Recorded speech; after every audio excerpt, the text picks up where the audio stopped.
This week on Music Worth Buying, we're going to be hearing music from the Jayhawks, Paging Mr. Proust. And the latest from Beyonce, Lemonade.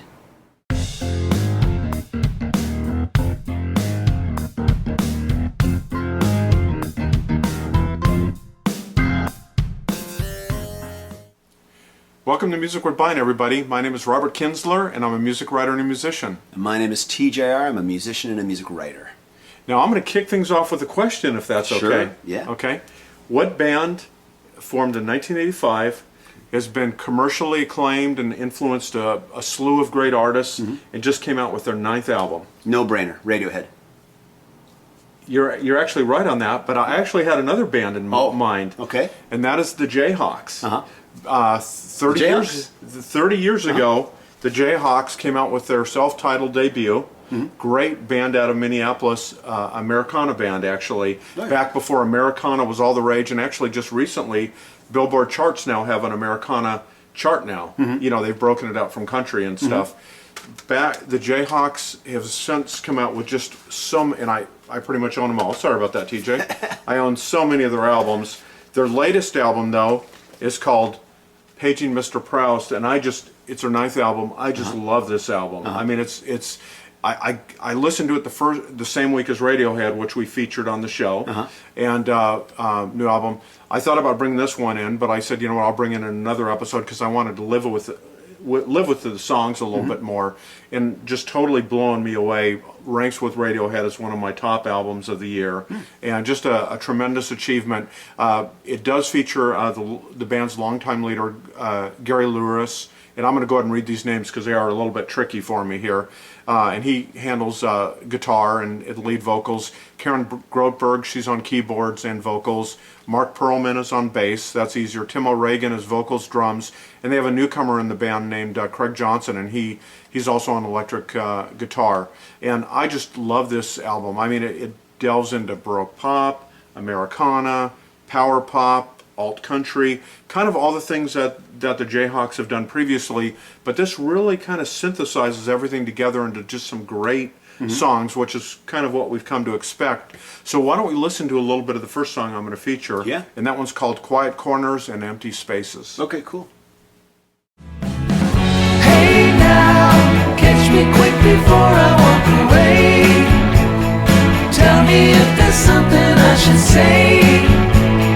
Find the quiet corners and the empty spaces. Not far, a blue guitar is playing. Now, I've actually had an opportunity to hear some of the tracks. Not the entire album, but some of the tracks. I've heard that one. I do like it. It's a really nice, just a nice, pleasant song with some very strong 60s, Birds, the Beatles type influences. Nice, enjoyable song. Yeah, exactly. And you know, the harmonies are great. The song structure is great. You listen to the full album, though, it doesn't sound like it's just mining retro styles or just trying to revisit what they've done. I think the band is still moving forward, which is important. I think for a band that's been around for 30 years, I mean, they don't sound like they're, you know, long in the tooth or anything. I mean, this is a dynamic album, and I think with the emergence or explosion of kind of the whole Americana movement and stuff, bands like Dawes come to mind, I think, or the Lumineers or something.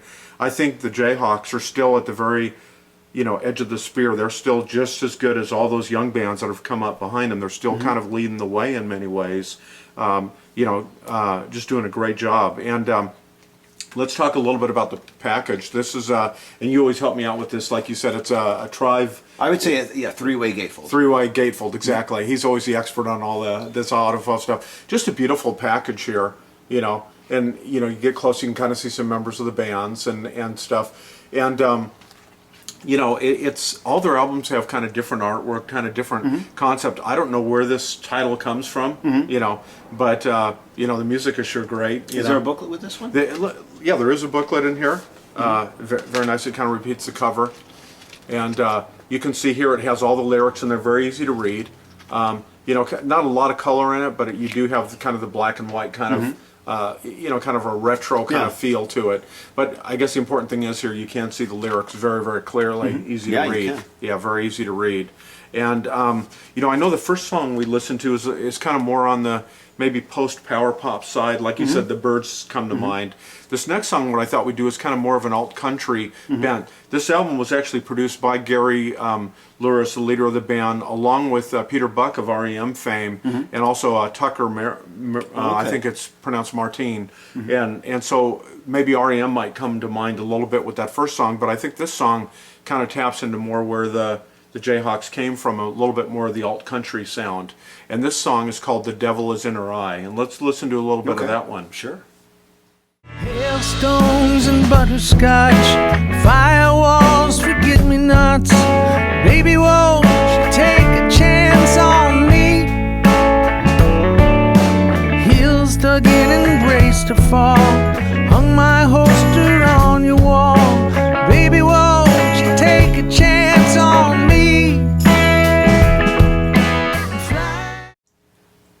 Yeah, I'm going to tell you something. Like a lot of people, my first exposure to the Jayhawks was the song Blue. Yeah, which of great course song. got a lot of video airplay Yeah, on VH1 yeah. MTV.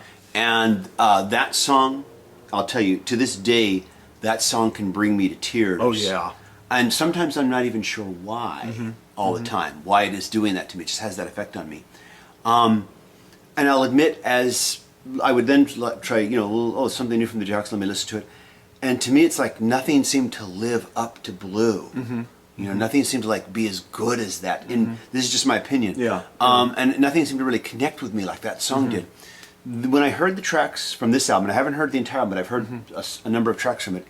This is the first time where I felt like the tracks actually are living up to that song for me. I don't know what it was. I'm not hearing that other people are hearing, because I know they're very critically acclaimed. A lot of people like them. But it's like, okay, yeah, Blue, this amazing song. I'm going to love them forever for making this song. But the rest of the catalog, when I would listen, whatever I would listen to, just was not connecting with me for whatever reason. The way that was. This is the first time with this album where the tracks I heard were connecting with me in a strong way.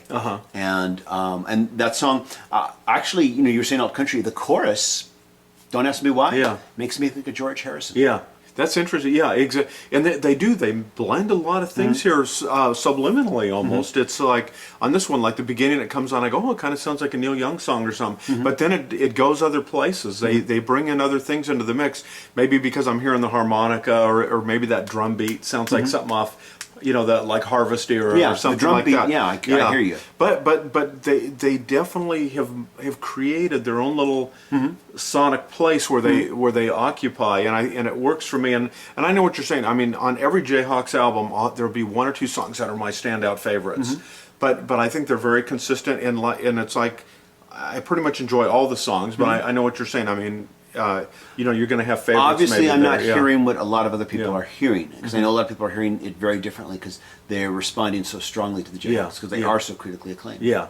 So, it's just me. And if you don't, But I'm glad I'm connecting with this one. Yeah. And if you don't know the Jayhawks, or check this out, and then maybe check out some of their previous work. Like I said, their first album was pretty much almost like a Graham Parsons album, lifted something right out of the early '70s. But they very much have exploded and grown over the years. And I think that they've reached this place where they're comfortable kind of taking from all these influences or experiences or these loves of music that they have, and they bring that in to something that's their own, and the harmonies are just so glorious. I mean, that comes across every time they break into a chorus.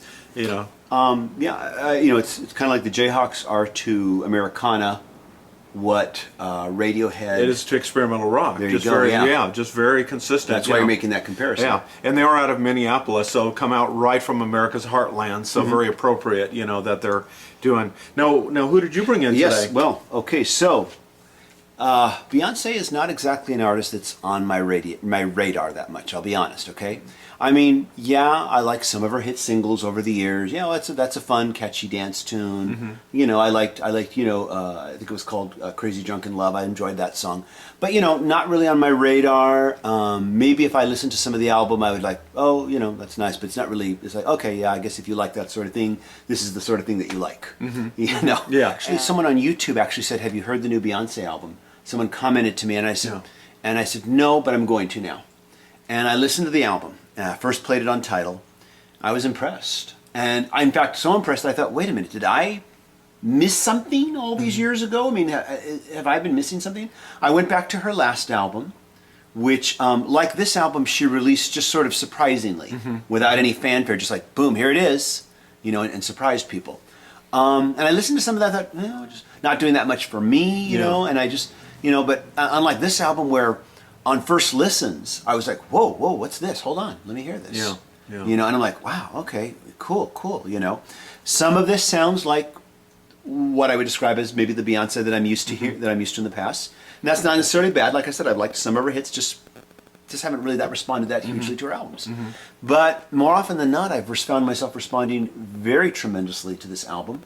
There is a tremendous eclectic mix of musical styles in this album, which I like when any artist does that.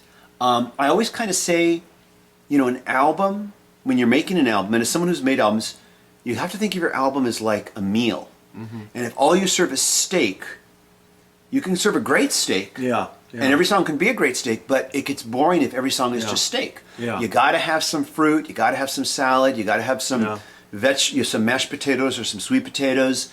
You got to mix it up and give people different flavors. Yeah. A lot of my favorite albums do that. You know, Sgt. Pepper. Yeah. Almost every Beatle album kind of does that. It you know, does once they get past the early stages, everything's, you know, a different flavor. Yeah. A different color. You got to do that. But I feel like the same way, just like a lot of different flavors, you know, make for a much more interesting listen. And also as I listen to this, for instance, there's one track here we're going to play a little bit of here, where she sings in like this kind of just this guttural, very raw, throaty voice that I have never heard her singing before. Now, once again, if you're a huge Beyonce fan and you know her entire catalog, and I know they're out there, I've talked to them, please be patient with me. I haven't heard the entire catalog, but I did try to skim through some of it. I've never heard her sing this way before. To me, it's at moments she sounds more like Fiona Apple. At her most gravelly, you know, raw. And I've never heard her sing that way before. So I think I will play a little bit of that track for you here and see what you think. Okay, sounds good. Here we go. Bitch, I scratched out your name and your face. What is it about you that I can't erase, baby? When every promise don't work out that way. Now, the name of that, the part of the song that we just heard there was from Sandcastles, That's right? right, Yeah, yeah. that's a name. And in full honesty here, I've never been much of a fan of Beyonce. I've heard her casually. I mean, I've heard her many times at clubs and when I'm out in the public eye, people playing her, this and that, especially the dance. And I recognize the energy. I've seen her on the Super Bowl appearances, this and that. I'm just never really connected with her. That doesn't mean she's not a good artist or dynamic or a trendsetter. She's always been a great singer. Very great singer. Very Yeah, great singer, exactly. But I've just never connected with her, just like I never connected with Madonna. It just never did anything for my world. But I will have to say this is the single best thing I've seen from her, heard from her. The vocals are very amazing. I mean, it just sounds like it sounds like they've not put all this weird stuff on her vocals. The piano is really authentic and just sparse, but just beautiful. And I'm very impressed by what I just heard. I have to be very honest about that. It's a very stark track with just piano. It all feels very organic. And I think throughout this album, there's a good mixture between the more sampled sound that we get from a lot of contemporary Right, R&B, exactly. Right, exactly. and the more organic side of organic instruments, you know, being played by real musicians. This album is loaded with collaborations, and it is loaded with lots of sampling throughout it all. In the and I'll get to the packaging here in just a moment. Here, in the booklet here, it's extremely detailed. Every single song is co-written by multiple writers. Beyonce is included with them. So it's a very collaborative project. But then it also specifically states, you know, a portion of such and such song by so and so sampled. Da-da-da, a portion of such and such sampled by this. And so it very meticulously lays out all its samples, and which I commend her for, because that's how you're supposed to do it. Yeah, you're supposed to document that kind of thing. Document that, give credit where credit give was credit due, and you know, and do everything properly. And she has done this on this album, as far as that's concerned. And I feel like it's tremendously transformative. It's not like you just simply take the riff to a very popular song that we all know, and then you just sing over it. You know, it's incredibly transformative the way it's been blended in with other elements, with other samples, with organic instruments, so that it does become something different. Like you're saying, it's gone another step beyond like the traditional sense. Like you just take another one bites of dust, and you just literally just run that into the ground, just one while you sing or rap something else over it. Yeah, exactly. So yeah, it does take it to a different level. And other artists have done that too, as well, prior to this. But I just want to make a mention of that I do respect that a great deal. That was done. Now, packaging wise, and I should mention, this comes, of course, in a standard jewel case here. I should mention, of course, I'm sure everybody knows, this is a CD and a DVD. This is her 6th studio album. Good, more people can see it. There you go. There we go. Yeah. There's a CD and a DVD. The DVD is a full-on visual version of the album. This is the second time she's done something like this. I believe, I've not seen the previous one. I think it was more just music videos for each song. Whereas here, it is like a long-form film that just transitions from song to song. I've seen some of the film, not all of it. There are there is some narrative elements that play between the songs that are not on the album. Okay. It is an extremely... Oh, sorry about that. It is an extremely well-made and well-produced piece of film.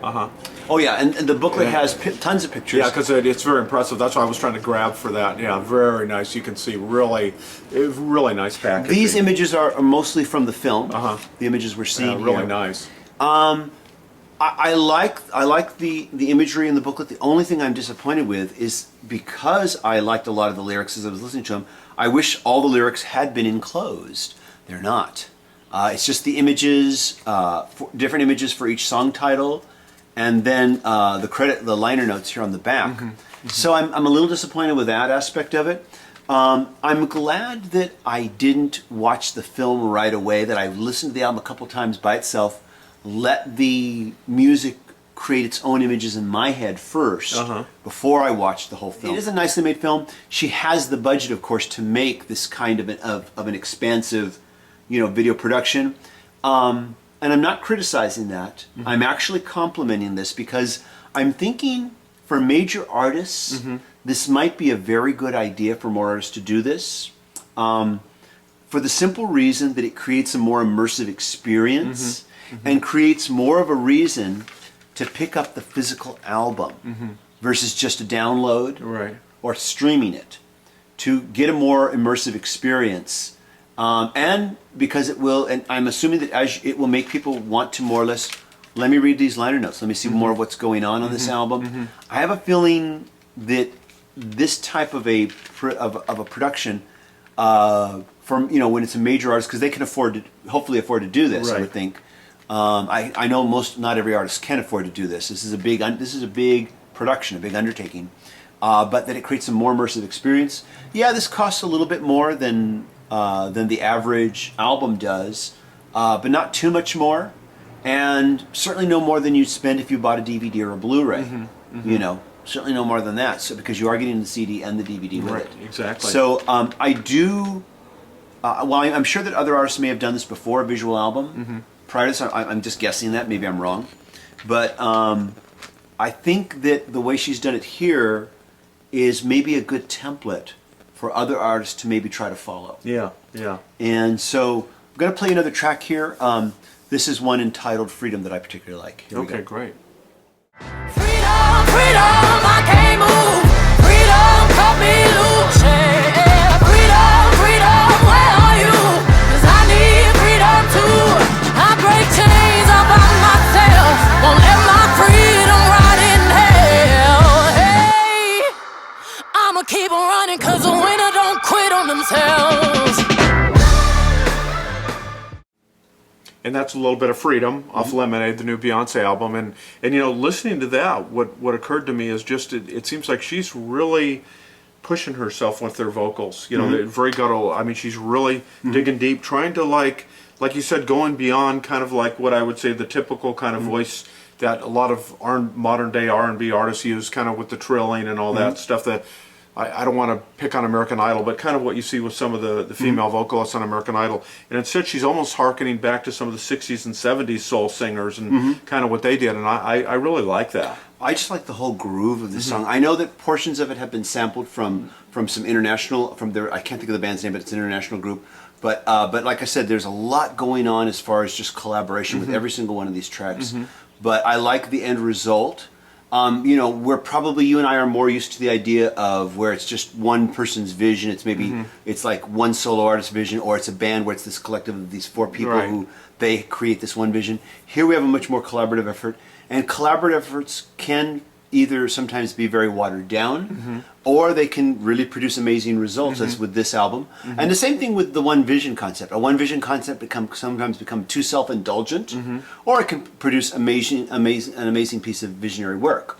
You know, it can go either way. I see. One thing I do want to talk about is there's been a lot of talk about what this album is about, you know, and I look at it, to me it seems obvious. It's very simple. To me it feels like life has thrown some crap at her, and so she's making some lemonade out of it. I mean, to me it just seems pretty obvious. There's a line, there's a bit of excerpt of dialogue from, actually, I believe it's Jay-Z's, I can't remember if it's grandmother. Grandmother. Yeah, she grandmother. was like 90 or something like where that. she just says that, you know, life gave me lemons, I made lemonade. Yeah. And so to me, that seems pretty obvious. Many people, because there's a lot of lyrical content in this album about being deceived, about being lied to, about being cheated on, that this is kind of her I'm Angry at Jay-Z album. I don't know anything about any of that stuff. I honestly don't. But that's what I've been hearing.